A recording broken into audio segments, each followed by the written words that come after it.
So hello guys, welcome to our channel. और आज हम लेके आए बहुत इंपॉर्टेंट टॉपिक बायोलॉजी का, that is biotechnology and its application. जो चैप्टर आपका दिया है तो वहाँ से हम लोग एक बहुत इंपॉर्टेंट टॉपिक लेके आए हैं। टॉपिक है separation and isolation of DNA fragment. अब देखो, डीएनए के फ्रैगमेंट हम लोग कर चुके हैं। डीएनए के फ्रैगमेंट कैसे करते हैं हम लोग?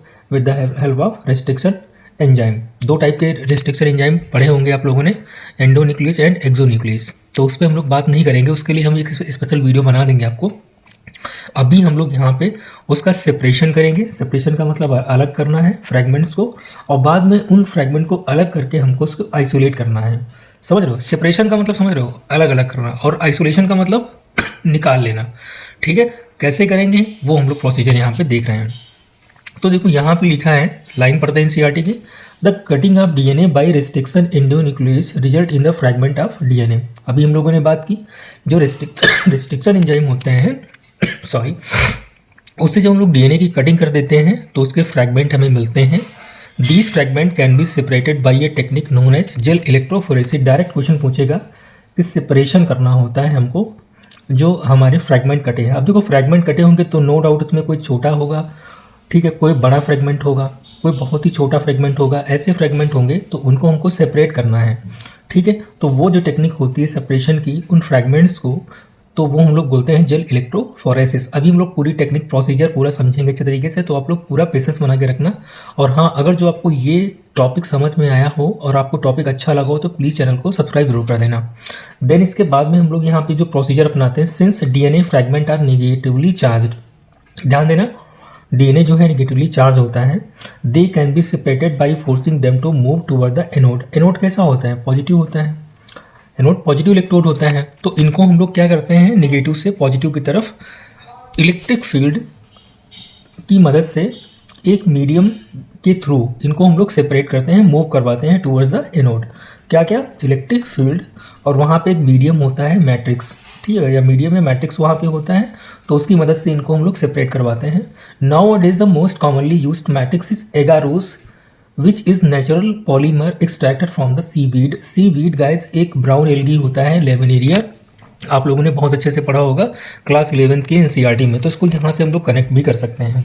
ब्राउन एल्गी पे हम लोग नहीं जाएंगे, बस इतना आपको ध्यान रखना है कि जो मैट्रिक्स या मीडियम हम लोग यूज़ कर रहे हैं वो नेचुरल पॉलीमर होता है। किसका? एगारोस होता है, जो कि नेचुरल पॉलीमर किसका होता है? सीवीड का। डायरेक्ट क्वेश्चन कई बार पूछा गया है कि जो मीडियम हम लोग जेल इलेक्ट्रोफोरेसिस में यूज़ करते हैं वो क्या होता है, तो वो हमारा होता है एगारोस जेल, और वो सीवीड का पॉलीमर होता है।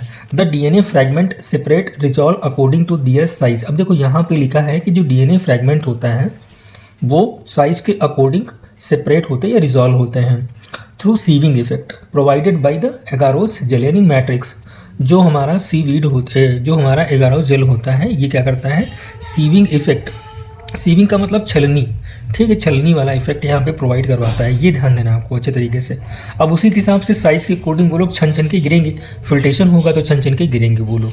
ठीक, इंपॉर्टेंट है, ध्यान देना। अब थोड़ा सा आप लोग दिमाग लगाइए यहाँ पे, तो एक चीज़ और समझ में आई होगी। ये साइज के अकॉर्डिंग तो बोल रहा है, लेकिन क्या चार्ज के अकॉर्डिंग भी सेपरेशन नहीं हो रहा है? ध्यान देना, ये कैथोड से क्या, कैथोड से टूवर्ड्स द एनोड मूव करता है। कौन? डीएनए। कैथोड कैसा होता है? निगेटिव, और एनोड कैसा होता है? पॉजिटिव। तो ये कैथोड से एनोड की तरफ मूव करता है, ये ध्यान देना।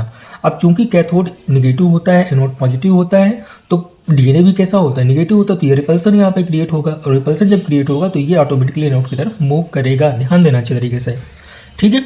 आगे यहाँ बात करते हैं, hence the smaller the fragment size the further it move. यहाँ पे लिखा है कि जितना छोटा साइज होगा उतना ही जल्दी ये मूव करेगा। इंपॉर्टेंट है, ध्यान देना यहाँ पे। आगे यहाँ पे देखो, ये फिगर पहले आप समझ लीजिए तरीके से। ये देखो, यहाँ पे ये वेल्स बने हैं, ये वेल्स हैं, ये क्या है? वेल्स है। और जो ये वेल्स इधर होते हैं, उधर क्या होता है? कैथोड होता है। क्या होता है? कैथोड। कैथोड मतलब निगेटिव। और ये वाला ये जो प्लेट की साइज होती है वो पॉजिटिव होती है, और इसको हम लोग बैटरी के थ्रू एक कनेक्ट कर देते हैं इस टाइप से। ठीक, ये पॉजिटिव, ये निगेटिव, ये ध्यान देना। पूरा फिगर यहाँ पे नहीं बना एनसीईआरटी में, पूरा फिगर मैंने आपको बता दिया है। इसी के अकॉर्डिंग गाइज ये सेपरेट होते रहते हैं। अब यहाँ पे दिखा, ये देखो दिया है कि जो दूर होगा, मतलब बेल्स की जो क्लोज हो। अब देखो, यहाँ पे हम लोग लोडिंग करते हैं डीएनए की, ठीक है। जब लोड कर देंगे डीएनए तो ये ऑटोमेटिकली ऐसे मूव करेगा, किधर? एनोड की तरफ। तो लोडिंग अगर जो बोलें तो किधर करते हैं हम लोग हैं? वेल्स की तरफ लोडिंग करते हैं। क्लियर है? और अनलोडिंग किधर होती है? एनोड की तरफ होती है। ध्यान देना अच्छे तरीके से। अगला यहाँ पे लिखा है, अगला है the separated DNA fragment can be visualised only after staining the DNA with a compound known as ethidium bromide followed by exposure to UV radiation. You can not see pure DNA fragment in the visible light and without staining. बहुत important है।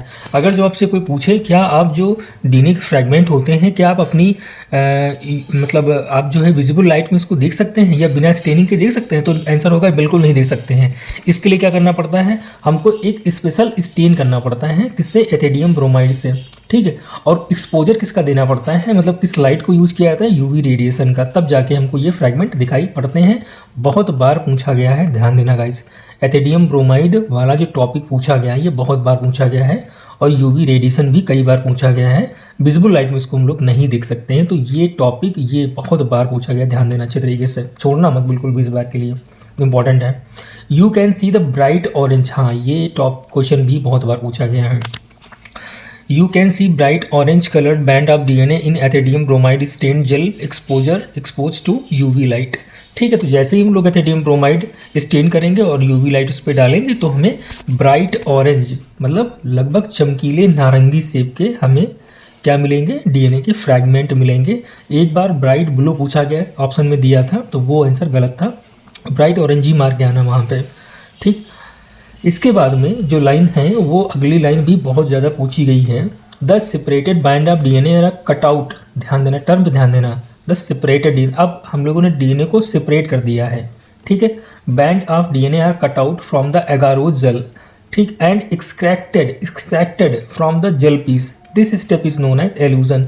अब देखो एल्यूजन क्या होता है यहाँ पे, ये लाइन बस खाली आपको ध्यान रखनी है। आपने क्या क्या सेपरेट कर लिया डीएनए बैंड को। ठीक है। जो कटआउट डीएनए बैंड थे उनको क्या करना है, क्या करना है? एगारो जेल से अब आपको क्या करना है? वहाँ से कटआउट करना है, कटआउट करना है और एक्सट्रैक्ट करना है। ध्यान देना, दो टर्म यहाँ पे दिए, कटआउट एंड एक्सट्रैक्ट। ये लाइन को पूछी जाए तो कंफ्यूज मत होना, जेल इलेक्ट्रोफोरेसिस नहीं मार के आना है आपको। ध्यान देना, क्योंकि ये बहुत कंफ्यूज करवाता है पॉइंट।